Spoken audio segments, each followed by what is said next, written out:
What is up, everybody? It does a really good job of automatically unmuting us. It does. I like that.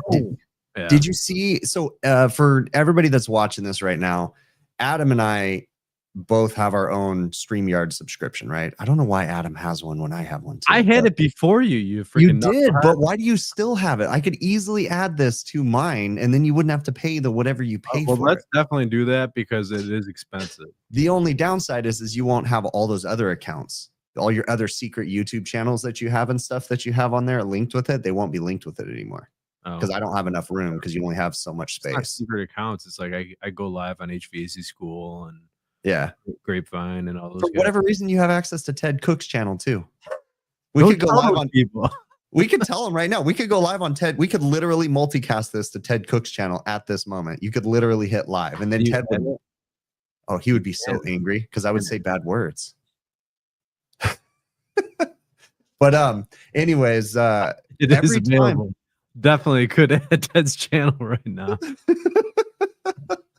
You could add all sorts of stuff. Oh yeah, that you think he'd be upset? Yeah, I think he would be upset. You can ask him when he comes in here because he'll pop in a minute, and you can be like, "Hey Ted, can we go live on your channel?" Where's Joe? I don't know, but every time we open this, did you see there was a new pop-up? There's something new they added again. Yeah. Every time there's something new. Now though, oh wait, no, I saw something for the Rodecaster. That's right. I was seeing an ad just before for the Rodecaster, and they added a subscription model to the Rodecaster now. The mixer. So there's like something you could pay for to get extra features. But there's new features with StreamYard too every time.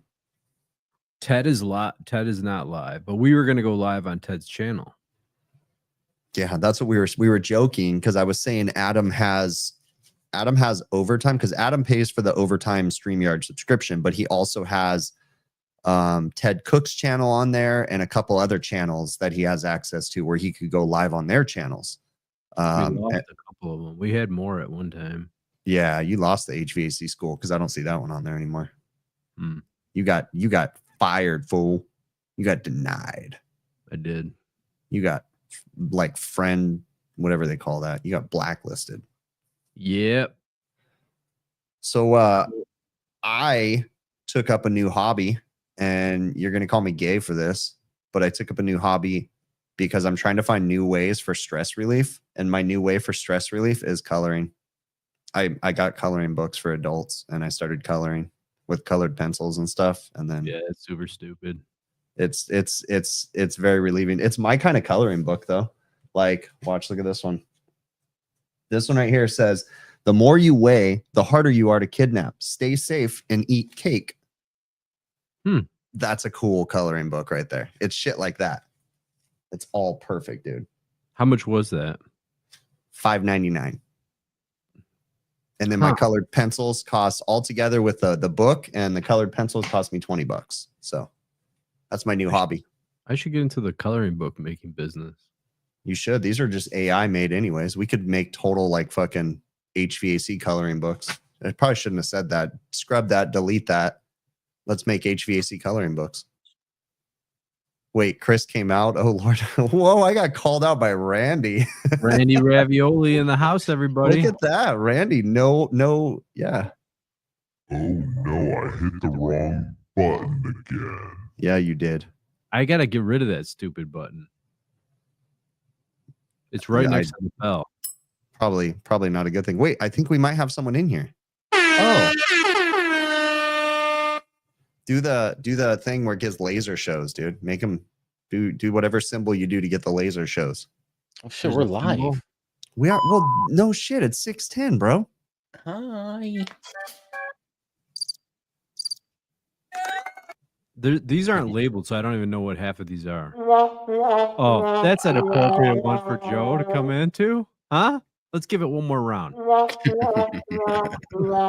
So, Froggy, that is a great question. And yeah, the whole coloring is supposed to be stress relieving. And then I accidentally color outside the lines and you can't erase it. And yeah, that does stress me out. It makes me want to rip the coloring book in half. So then it kind of defeats the purpose of being a stress reliever. And you guys don't know how, you don't understand, Chris, the level of OCD that runs through his brain on a daily basis. Like, all right, so when we were starting to go through the design for his house, and I'm like, Chris, just sketch this out and just write the freaking window dimensions and this and that, and this guy gets graph paper and he like does it to what is it, like a 1/4-inch scale or something like that, and everything is like absolutely perfect. And then he made one mistake on it, and he's like, I gotta do it over again. Yep. He started over. Destroy it all. Wow. So like my stuff that I draw things out. Yeah. Wait, does that say? Oh yeah, it doesn't say anything bad. But like I have to draw it out. I probably drew this out like 5 times because I messed up on something. And then mind you, this doesn't go anywhere, but like here, I take a picture of it and then I send it to my sheet metal shop and they make it for me. And yeah, I constantly do that. I go through so much graph paper. When you walk out of the house, do you turn around twice and check the door? There's lots of stuff like that. I carry 2 sets of keys in my pocket, 1 in each pocket. So that way, if I accidentally lock my keys in something, I have another set. I double check doors all the time. You're OCD. I double check doors too. Like I'll turn around somewhere and go back and double check. Yeah. Yeah. I try to train, like, it's funny because people ask me, I'm nothing special. I'm just a person who obsesses about crap. Right. But people ask me like, well, can you teach me how to like troubleshoot like you? And I'm like, just obsess about it. That's all you need to do. Like, don't stop until you figure it out, and like I'm telling apprentices that are working with me, like today, one of my guys, he came in and he had his water hoses. And I was like, dude, you got to roll those hoses up better. He's like, what do you mean? And I'm like, no, you're ruining my hoses. Like they're his hoses for his van. But I'm like, no, roll them up, drain them, dry them, clean them, roll them up nice, put them away. Like don't, and they're all tangled and stuff. And I'm like, no, that's not how you do it. You're driving me nuts, dude. Can't do that. I was on a call and I did that TXV there. Dude, I don't know why I used to always remember last show. I'm like, yeah, I'm gonna replace it. And you're like, why don't you just rebuild it? It's easy. And I did that today. And I can't believe, why did I always change them? I'm being honest with you. I always just spray them out, sweat them out, and actually just, anyways, rebuilt it right in the machine. Didn't have to do anything, Anyways. So, real quick, I'm going to address this. So Modern Comfort says you just go straight to the flower. That's my problem is I depend too much on pot gummies to relax me. So I'm trying to find other ways to not. So I'm not taking freaking pot gummies every day for freaking 6 months straight. That shit's expensive too. So he colors. I'm trying to like find other ways to relieve my stress because yeah, it's easy. You take a pot gummy and you're like, oh, this makes me like not stressed anymore. But then I'm like, what'd you say? Do you do yoga? No, but I am an expert at yoga according to Facebook. So do you meditate? No, this is all stuff that my wife tells me to do. She's like, you should meditate. You should work out with me. You should go running. I will say though, a couple months ago, I kind of had like a nervous breakdown and like really lost my shit. And I got up and I looked at my wife and I was like, I'm going to go for a run. And I went for a run and it was the best thing I ever did. Like seriously. Since you haven't run in like 5 years, you ran 20 feet and turned around and came back. You're like, no, I did like 3 miles. I did like a jog run for 3 miles because I literally was at my breaking point. And that's what calmed me down. When I came back, I told my wife, I was like, that's probably the best thing I could have done in a long time. But like, she was so angry and upset with how angry I was that she wouldn't go for the run with me. And she's been begging me to go on runs with her. She was like, no, you're on your own. And yeah. Did we know Andy or Randy has Asperger's? No, we didn't know at all. I don't know if we knew that, but I mean, I don't even know what Asperger's is, but you're supposed to put a P in there. Asperger's. I call it Asperger's. It's what just is it? A different type of autism. I mean, there's several different types of autism on the spectrum, right? And I'm pretty sure that a lot of us are on the spectrum too, but Asperger's is just more intense. We got Steve, Jesus, Jesus Fish. Yeah. So I'll try not to start the story in the middle like Jesus was saying. So a unit, someone I know put a new board, and then it still wasn't running correctly. It's a Dectron unit. And I went there, and of course, you have to change wires for this new board. Definitely need cheese. And yeah, oh my god, you guys! You can't eat them plain. You can't be raw dogging that. That was great. Oh, so anyways, change the board. Then now the superheat was always reading high, and charge was good. Everything was reading good. I trust the guy. super high wouldn't come down no matter what I was talking to him on the phone with. So I went there, ready for a TXV, checked it. Yeah, I'm gonna put a TXV. So I rebuilt the TXV, and guess what? Superheat was still high. So I took it out, and it was gunky, mind you. The needle was stiff, black, whatever you want to call it, all You over. love black stiff needles. Yeah, I know, right? So, but I was bummed. This guy's under stress. I'm under stress now. Like it's been, it's high superheat. It's running like a donkey. This friggin' machine. So I'm thinking. I call him like, listen, when you got the board, like which one was it? Anyways, it's the newest one. The guy told me it's the newest one from factory, and they can't support. There's no support. It's so hard to get support. So I was thinking, and guess what it was when I thank God I was looking at the whole picture. Was your airflow messed up? So I look at the nameplate, 2600 CFM. I'm like, wait a minute, bud. This fucking board, just to get to change some other pins, I had to change the other pins after you installed it.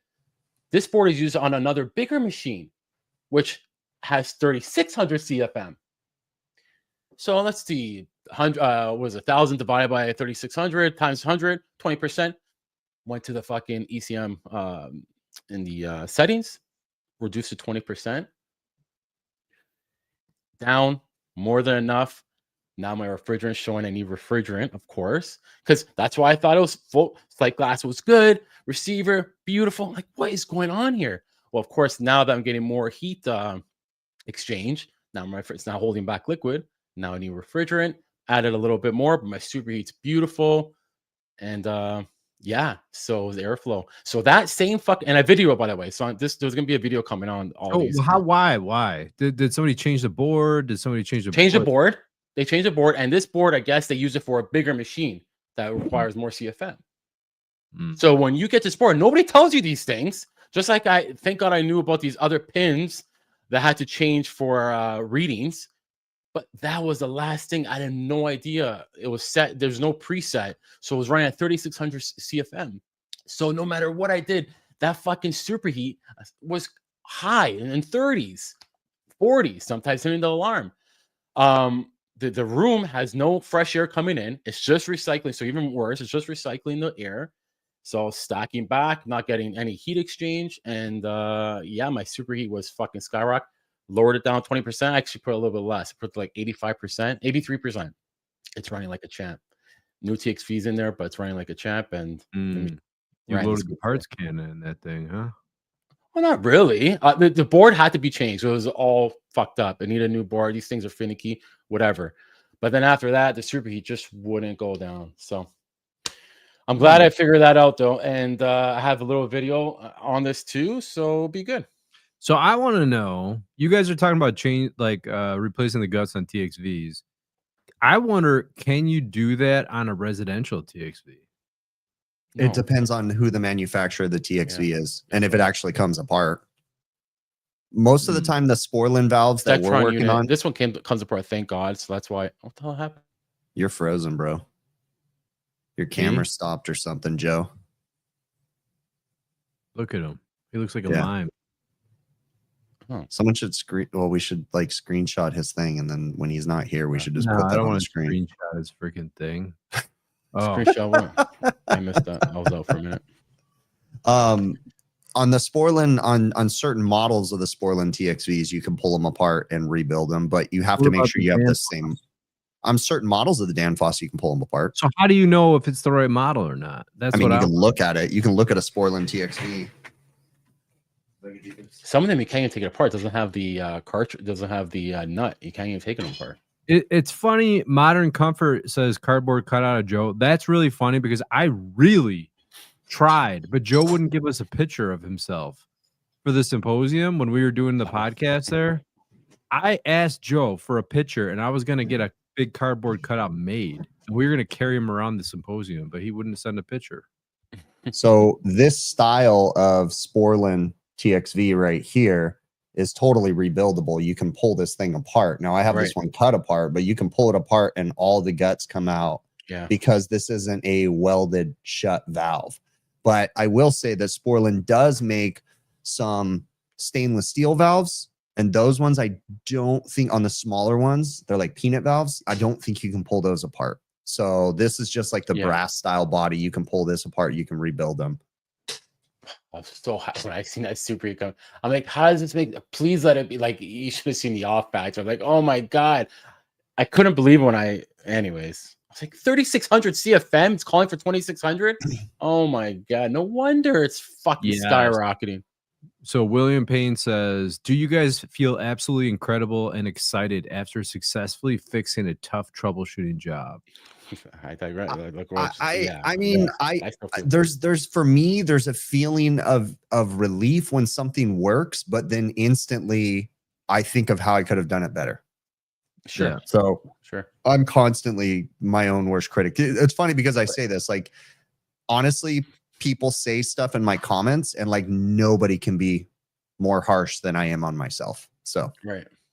Yeah. The thing is, some things you don't know, like, some manufacturers don't tell you anything and they don't put anything out there. So like we discussed before, so nobody, and this is why this market, and I love being in this little market that I have, because nobody would know this.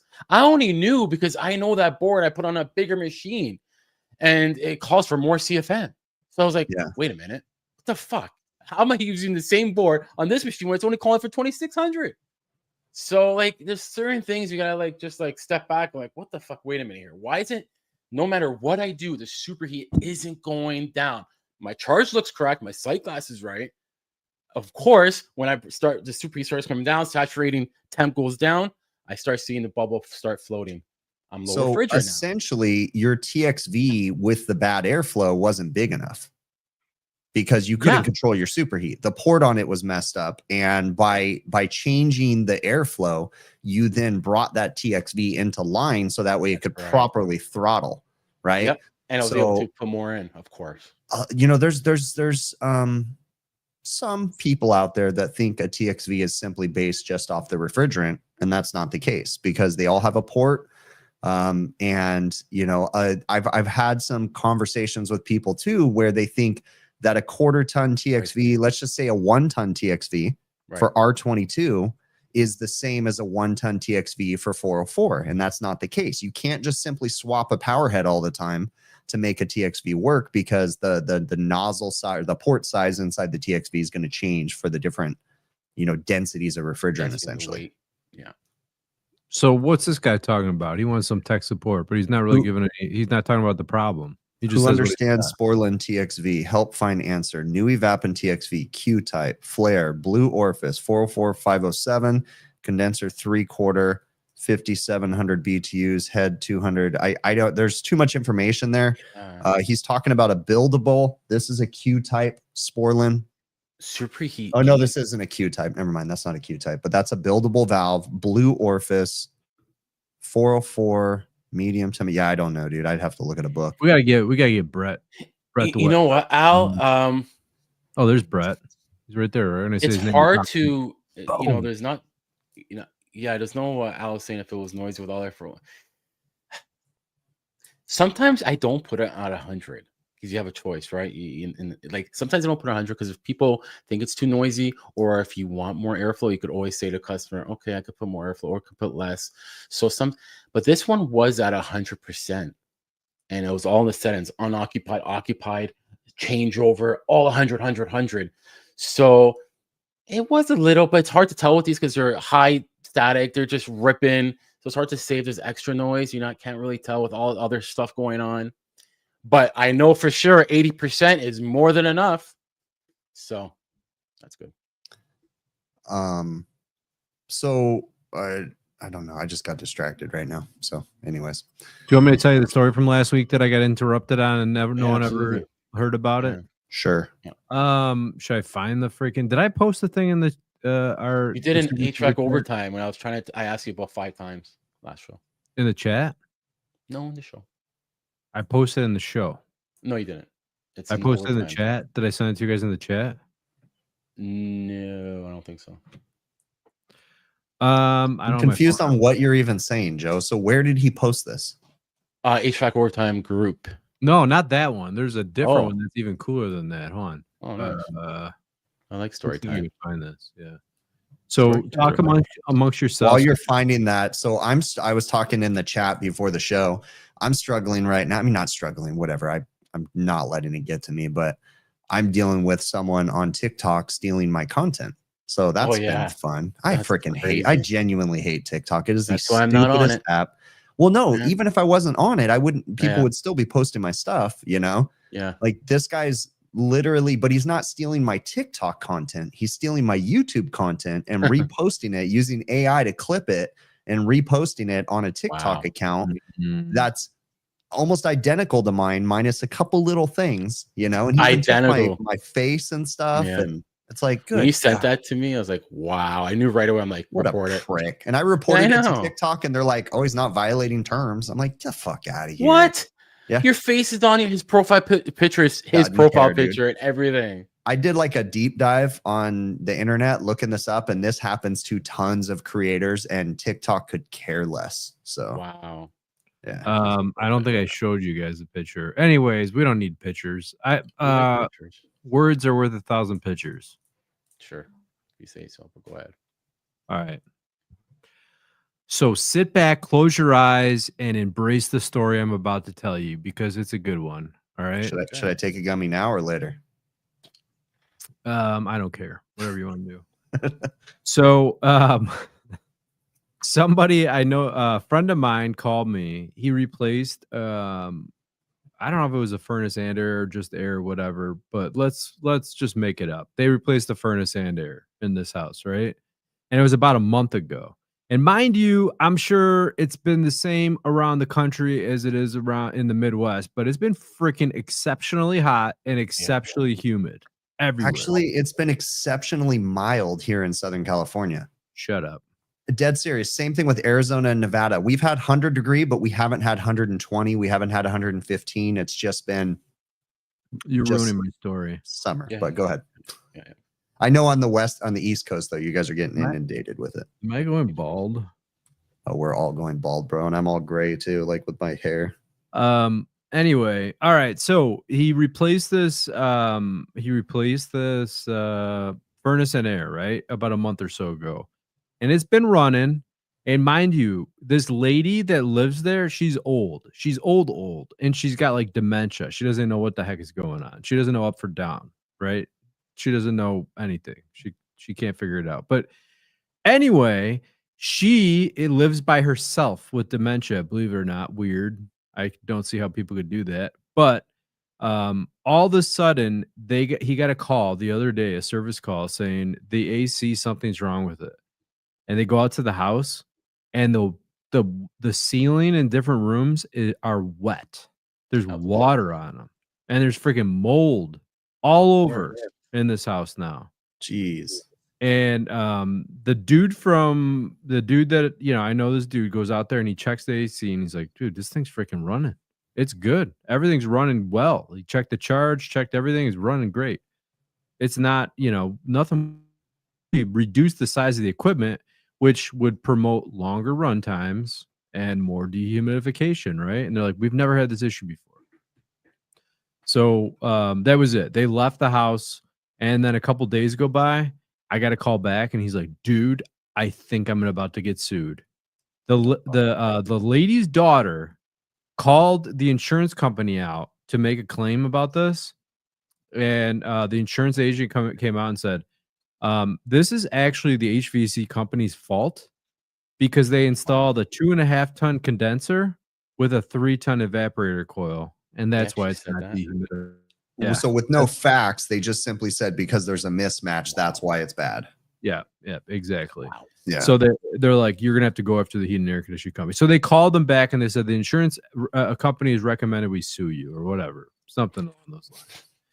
So he says, all right, I'm gonna go back out to the house, and he calls me on the way that, all right, do you have your DG8 with you? Yes. Do you have your psychrometers with you? Yes. All right. So he starts going around the house, measuring temperature and humidity around the house, right? Looking for something, because there's a lot of moisture everywhere. Like it's got to be in the crawl space. Crawl space is actually spray foam, but the top of the rim joists were not spray foam, just the walls, which is weird. Anyway, ladder, you got to jump up in the attic. He opens the attic hatch. I'm like, do I hear an attic? what's the temperature? They pressurize the house. And so what's happening? They're sucking all the air conditioning air up into the attic, and the house is at a negative pressure. So any air leakage throughout the house is sucking in hot, humid air everywhere. Oh, yeah, from the outside. Nice. So that Yeah, was my story. That's So pretty cool that you were able to help a friend with that. That was So a did they fun turn- time. Were they Phone able to turn them off? And like, did they see the change, or were you there for the outcome? Or? I just told him, no, I just said, turn it off. It's fixed. And the lady's like, what temperature should we set it at? And I'm like, I think you should cut the cords. And she's like, what do you mean? I'm like, never run them. That's it. Yeah. It's over. Yeah. Oh, but then he took a picture after the fact and he sent it to me after the fact. She's like, no, we haven't touched any of this. This is new since you installed this AC. He went outside when he was leaving, took a picture, brand new freaking attic fans. Not even tucked into the shingles or cut into the shingles. They just slapped these suckers down and caulked around the edges. Yeah. Brand new. Somebody just installed them. Yeah, that's wild. That's, the insurance companies, I get it. I get the need for insurance and stuff, but something like, because we're technically going through a lawsuit right now too, that insurance companies are in the middle of it. And insurance companies are the problem, really. Like, they're the ones, even if so say for instance, a customer has homeowners insurance, right?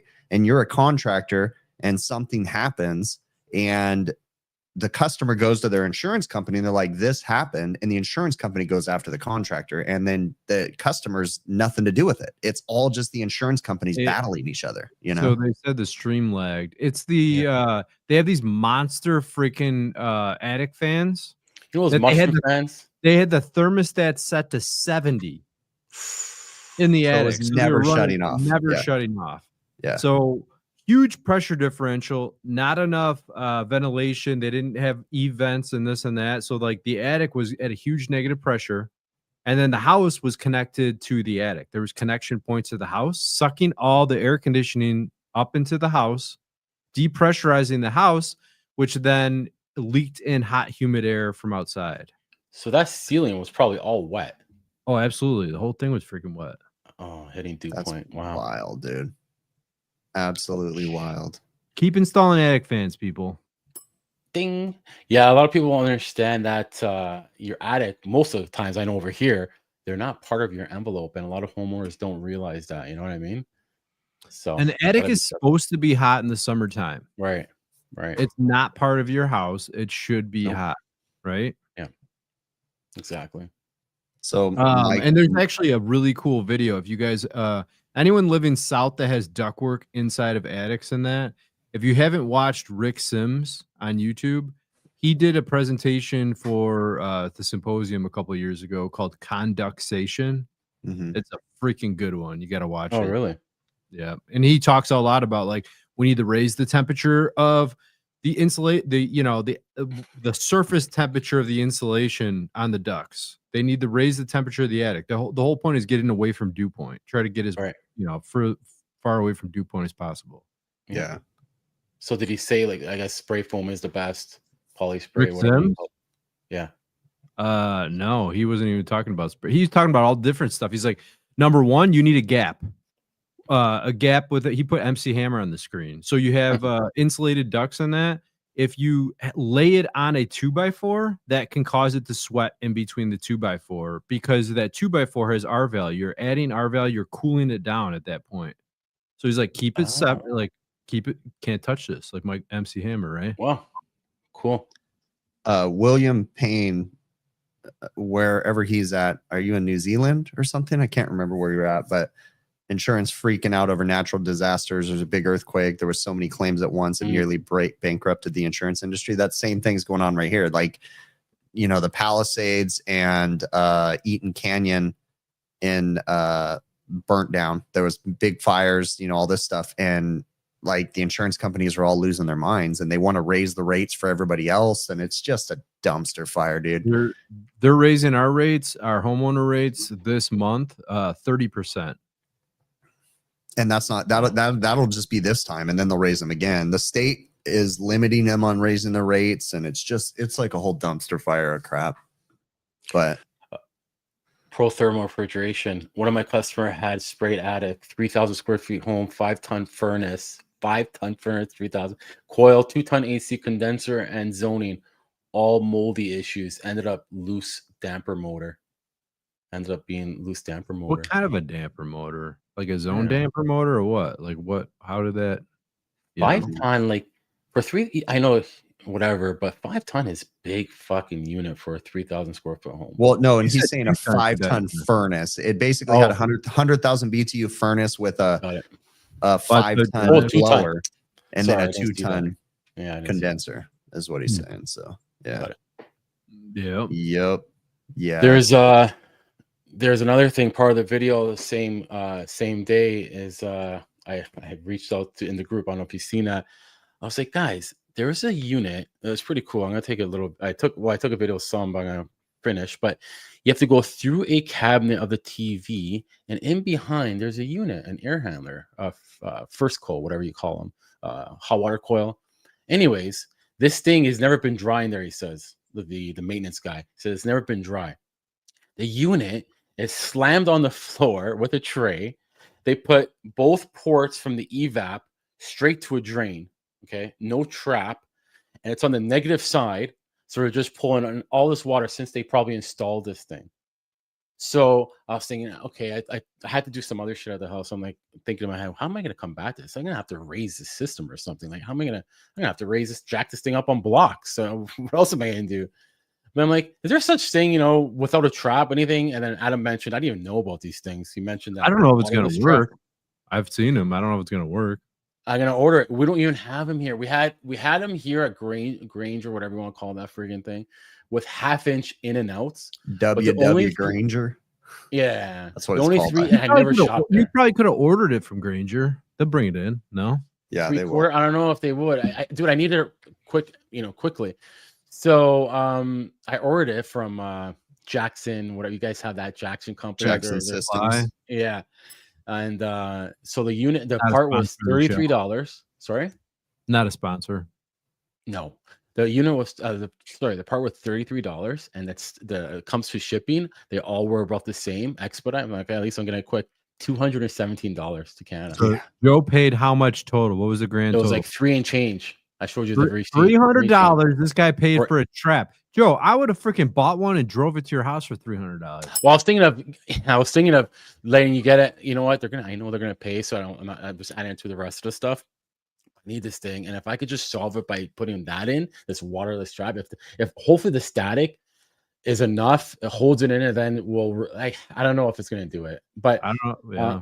You know, yeah, another well, thing you could do, which I yeah. don't know if they'd be down for it. If you really need to get some height, you could bust up a little bit of the concrete in like 6 inches. You know? concrete's in the upstairs. Oh, You then mean the bust floor? up the floor. Cut a hole in the floor. The thing is, there's a collective drain going across, I guess, for some other stuff. So that whole drain, or unless I make a hole, I was thinking that too, make a hole, but then I gotta find a way to drain it somewhere lower. So gravity gets it. You Unless I could, pump you it. could toss a condensate pump down there. Yeah. Yeah, I could pump it. I could. That's another option. That's another. We're gonna try this $300 Trap. waterless trap, which I never used before, and see how that goes. Do you think it's gonna So- work? Well, let's have votes in I don't here. think Who so. thinks it's gonna work for $300? Has anybody tried this, guys? Please tell me somebody tried it in chat. Waterless trap. All it is a fucking thing with a ball in it, I and it's think they're in and out. bullshit, man. Yeah. I think those traps are bullshit, and it's gonna gum up with fucking shit. So Let it come up as long as at least it lasts for a month. No, I'm joking. yeah, I don't know. We're gonna try it. We're gonna see. Yeah. See If what not, happens. And then the worst case scenario, cut open the floor and pop a freaking condensate pump in there. Should work Yeah. in theory. The only thing is, Adam, is it has a tray, and without this tray, it'll be a disaster. I'm sure because it's just leaking. It's just faucet right out of the coil, the cabinet, just been dripping. They probably had mold issues. They had an accident before, then they put the tray. This thing's never been for sure draining right correctly. It's like, what the fuck, guys? And then the bottom, which I took a little video of too, the bottom unit in the basement was the same shit. They made the trap and they made both level, so the in and the out were level. How are they going to drain? It was just going right back in, right back in, right back. So you're gonna fix it all for him. So Who I fixed the installed bottom it? one. I don't know. it's those first co units. I never installed one of those, believe it or not. I just They serviced make them. all different types of units though. They make like like obsolete crap for people, you know. Yeah. He was saying, yeah, let me know if we have to change it. I go, honestly, dude, I'm not gonna give you. But right now, seems like the 5 minutes I was up there looking at it, it seems like that's the issue. Like, there's no trap on this thing. How it's gonna be? It needs a trap. It's on the negative side. The way they're designed, they're on the negative side. So you need a trap, regardless. It's not like the upflow furnace, whatever. You don't need a trap. No, these need a trap, or you're fucked. So. Wow. Yeah, at least a 2-inch pitch or a 2-inch whatever difference, safe. So last weekend, one of my technician covered my call last minute, so I ended up getting tickets to go see My Chemical Romance, and I gotta say, I was one of the oldest people at that concert. Like My Chemical Romance, they were like popular when like. Yeah, 2005. that's what I'm saying. I thought I was going to like old school emo. I mean, there was people my age, but like 90% of the people were my daughter's age, which was wild, dude. Absolutely wild. But I gotta take my son to Riot Fest this year. Yeah, I'm not big on the festivals because they just get crazy. I like individual concerts, and I got the old man seats, so I pick seats at a strategically like this. I get crazy when I go to concerts. I find the spot. I'm like, okay, and I do research because I don't want to have to stand up if I don't want to. So I got like the perfect seat to where if I wanted to sit down the whole concert, which I did, I could do that. And I saw the whole thing. Like I work hard to get those seats. Yeah. I'm surprised the young generation knew that band, to be honest. Dude, it's like a whole thing, which is cool. Emo's coming back, but I didn't even know that they were emo. I didn't know what they're kind of a little bit of pop punk, emo, whatever you want to call it. I think emo kind of lost its thing and it became like pop punk, as almost everything pop punk is considered emo these days. But it's supposed to be like emotional music, right? But the double blower setup. Sorry, I was just reading chat. Got it. Yeah, I guess nobody's tried those waterless straps. Maybe that's why they don't have them here in Canada. They couldn't find one. Yeah. Nobody probably using. Oh boy. Oh well. Coheed and Cambria is good. They're like freaking. They remind me of the singer. They kind of remind me of Rush.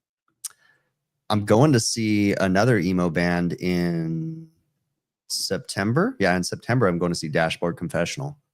And it's funny though because my oldest daughter came to me because I told her she was like she wanted to go to some cool concerts, and I said, well, if you find a concert that has music that mom and dad want to listen to, like we'll get the tickets, you know? So she found one. She's like, I want to go to what is it? It's Goo Goo Dolls. She's going to see Goo Goo Dolls, and they're headlining with Dashboard Confessional. And I was like, well, cool. I like Goo Goo Dolls. They're okay, but like Dashboard, yeah, I like them a lot. So what does Dashboard sing? Because I don't think I've heard of them. They're you like, have. It was like a song on like the Spider-Man. It was like the main song on the one of the Spider-Man. What's it going to be? Hands Down. Or there's a bunch of Dashboard songs, dude, that you would totally recognize. Got it. So yeah. Look at Michael's making fun of me. 14-year-old girl music. There you go. Yeah. Yep. So I mean, it's all like heartbroken songs. It's like a guy that sounds like a kick to the Jimmy. It's funny because I'm on like an emo fest or like kick right now with music and stuff, and then so my social media feed is like depressed. No.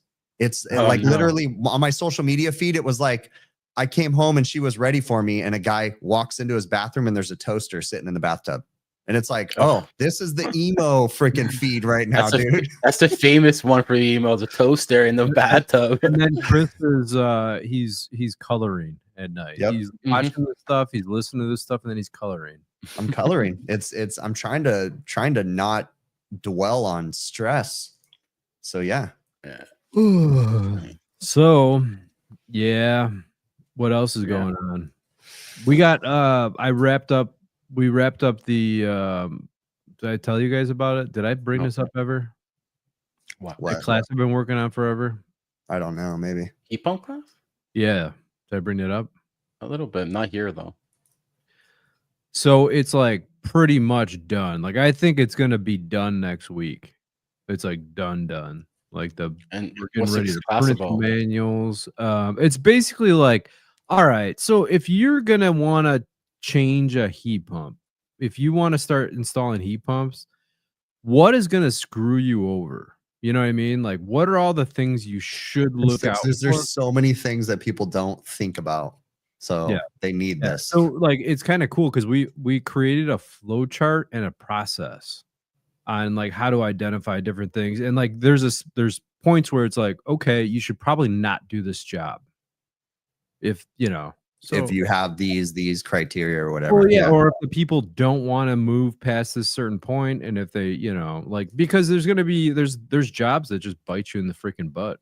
So go over some of the key points that people need to consider, like some of the biggest ones. Well, like right off the bat, like let's like getting into the flow chart. The first step is customer discussion. And that's like a big thing that I think a lot of people don't consider is like, if somebody says they want an estimate on something, like they call in and say they want a heat pump, right? And you're just like, okay, I'll give you an estimate on a heat pump. You just give them an estimate on a heat pump, but then you find out that that's not really what they wanted, or like you gave them an estimate on like a 15 SEER or whatever. But like, it's kind of like part of it is coaching you to what kind of conversations to have, because there's a lot of people out there that are like, I want to decarbonize the world and I want to get solar panels, and they're like, they have reasons for things, and those are the people that spend ungodly amounts of money to do these things to their house. But Right? then those people are the people that say, well, it doesn't heat the same. You screwed me over, because they had the 100,000 BTU furnace that short cycled and got really hot really fast. Yes and no. But when you size the heat pump right, and it's going to be a consistent slow run. What I found is a lot of those people that want that type of thing, they do a lot of research. They try to figure things out beforehand, Yeah. So like I made a lot of money when I had my company in installing heat pumps. And what would happen was they'd call a handful of companies and people would tell them, you either need dual fuel or the heat pumps don't work in the Midwest. You can't get a heat pump. And they would call me and I'd be like, yeah, we could do it for you. And they're like, really? Yeah, well, and that was another one of my first questions I asked is like, do you have a budget? And I know that throws a lot of people for like, people don't want to have that conversation with homeowners. You know what I mean? Like, because it's an awkward one. What's your budget? And that will tell you right off the bat. And if somebody's like, well, I don't want to tell you my budget because or maybe they shoot low. And if they say my budget's $10,000, like, okay, well, we're probably not going to be able to go all electric for you. You can kind of gauge things and understand where people are going to want to be, For sure. But yeah, and then like a bunch of things that you look for, like, all right, so you pressure profile the system, you measure fan airflow. Do you look around the house? Do they make energy efficient on upgrades? Do they have new windows? Do they, new insulation, that type of thing? Do they have an attic fan? Do they have attic fans? Are their ducts sealed? Do they have a bunch of duct leakage? And there's different like temperature diagnostics that we go through. So you're approaching this as a normal contractor that may or may not be doing a full duct system replacement. You're talking about what to check if they just want to do a box swap, and like, okay, this is going to be a big no. But we give you, it's like it's a complete flow chart. So it's like, yeah, so you have options and you run this, like you recommend this, and based on those readings, do something with the ductwork. Based on this, you add insulation, do whatever. There's all these different paths you could take, right? So kind of cool. And I built a lot of it off of my experience in doing it. So yeah. That's it was cool. Awesome. Interesting. So where's it being launched anyways? Is NCI or First class is going to be in California. When are you coming out? I'm not doing the first class. Oh, you're not doing it? No. Your buddy out there is doing it. Actually, I don't know which one's going to do it. Jeff Sturgeon or Andrew. One of those two. You met Jeff. I don't know Andrew, but I know Jeff. I met him a bunch of times. Yeah, Jeff's cool. Yep. I have a couple dual fuel systems running out there, more straight heat pumps, usually without auxiliary heat. my wife's been irritated with me, and so has my daughter, because I've been keeping the house at 72 consistent, and they're all freezing. And I'm like, just put on a jacket. You're cool. So my wife has thyroid problems, so she's already cold all the time anyways. So it's like, put on a sweater. You're fine. Did you see the are you in the Animal House chat? You're not. No. Oh, so that was a pretty cool freaking thing. Stephen Reardon was talking about somebody's house that has humidity problems, and he was going back and forth with Alex Meany. Alex created this video in a spreadsheet. It's so freaking cool. I don't know if he's going to post it or not, but basically he was talking about overcooling a system to dehumidify. What do you guys, what's your thoughts on that? You know how they have that setting on some thermostats, overcool to dehumidify, like droop or whatever? What do you think about that? I mean, there's unintended consequences. People get cold as shit, but because like mine's set up to overcool 3 degrees, I think, so it gets cold. You know, if it gets humid. But I mean, what are you asking? I'm like, just your opinion. What do you think, Joe? Does it actually work if it's that cold? That's one of the things. Yeah, so that was one of the things that I always wondered, and he answered that. Because, all right, so if you have a certain amount of humidity at a warmer temperature, as you cool it, the humidity relative to that temperature increases, right? The amount of grain stays the same. But he broke it down and he built a chart, and he was showing if you maintain and you set your thermostat at like 75 degrees and you overcool 2 degrees to dehumidify, it's going to work, and it's going to work well. I believe But if you're the type of person that sets your thermostat for 70 degrees, it's just going to be a wild ride of up and down temperatures. Yeah, You're not going to do very little dehumidification. Well, look at nighttime. A lot of these houses you go to at nighttime, there's no heat load anymore, and they keep it at a steady temperature at night, and it's freezing, and it feels like shitty. Yeah. Right? Yeah. So there's a good example. My son at night, he always sets the freaking thermostat, and I gotta wait till he falls asleep and jack it back up. But he sets it at 69. I'm freaking dying. It's so cold at 69. Right. I couldn't do that cold. 16. Yeah, that's too much. I like 75. Yeah, 74, 75 is, you know, I try to maintain the ACA rules. 72 is my magic number, man. It's like perfect. It does get cold in the morning every once in a while, but the recovery time, just keeping it at a consistent 72, my house is so much more comfortable all the time. Because for a while I was letting my wife, like when I would leave, she would put it up to like 78. And then it just, you just struggle to bring the house down to temp, obviously, right? So it's like, man, you just keep it at 72, 73 all the time, and it's just perfect. So you know what I don't see too many people preaching about? I know they're a little expensive, but I could solve a lot of issues. It's just like inline dehumidification. Like just put a little dehumidifier in your unit, like ducted in line. And I've used a couple of them in basements near underground garages where there's wine coolers, glass, and there's furnaces. And I installed let's say general air inline dehumidification unit just with the furnace in line with the return, and it solved the issue like that. Yeah, you know what I mean. We had an idea, and I can't remember all the odds and ends of how it worked, but I think everyone was drunk at the symposium, and we came up with, you know, who was it? Was it C and Fracco? Was it Dustin? But they came up with something called a Dillhard. Okay, I remember you guys talking about that. I do vaguely remember this. Yeah, it was I don't remember how it worked, but it was like a bypass for an air conditioning system, so it stole airflow from the unit and then re-injected it. But when you steal airflow from the unit, you make it dehumidify more. But then you're also, what was it? There was something, I don't remember like. That bypass also had a dehumidifier set up to it, so I don't remember everything. I hope I had a dehumidifier, because you're not gonna dehumidify without a humidifier. With a humidifier, they work. I don't know, the ones I used. Actually, the only thing is like one actually just recently, General Air one.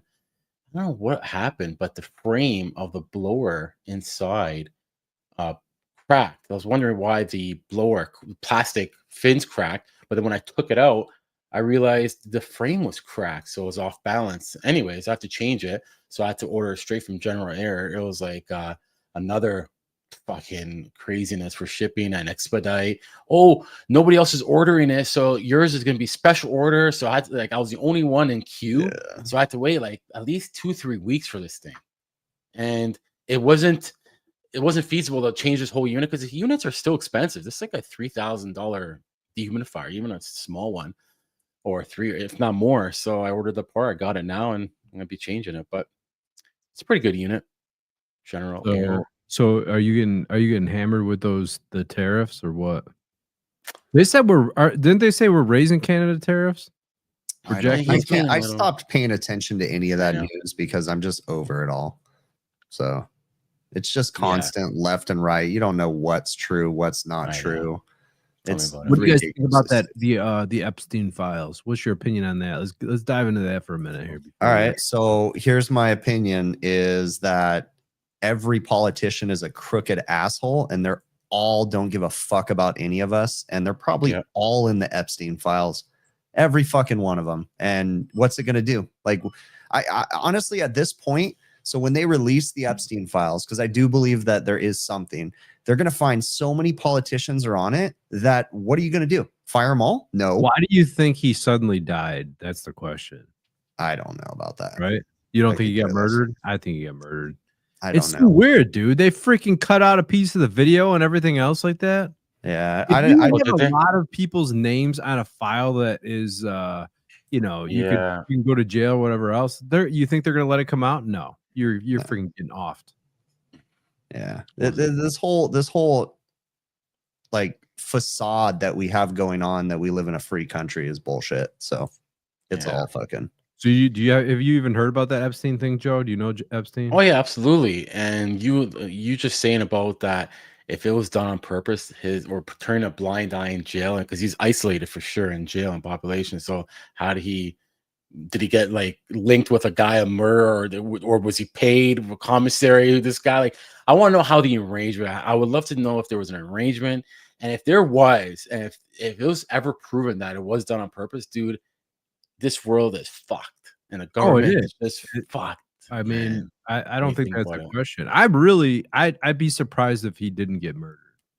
I don't know. No, it's hard to.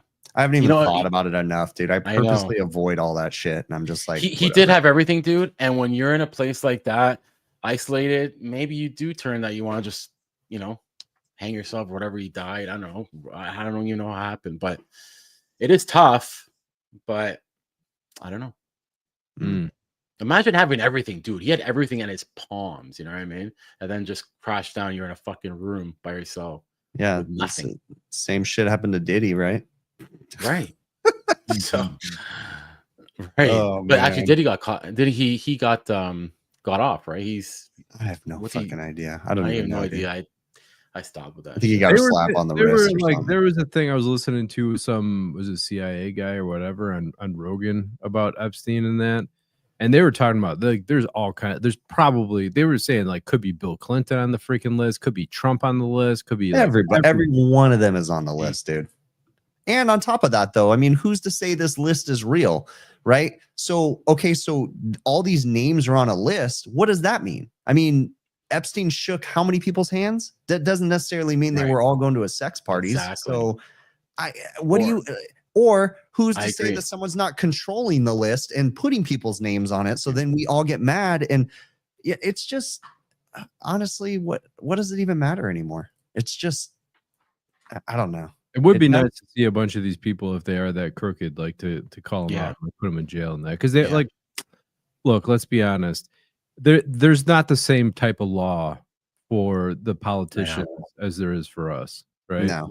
Like, what was it, like a year ago? Trump was looking at jail time and all this crap, and he was getting sued and had to pay, and all of a sudden, a couple months later, he's running for president, and it's just, and I'm not just saying about Trump. It's on the same thing. Look at freaking Nancy Pelosi.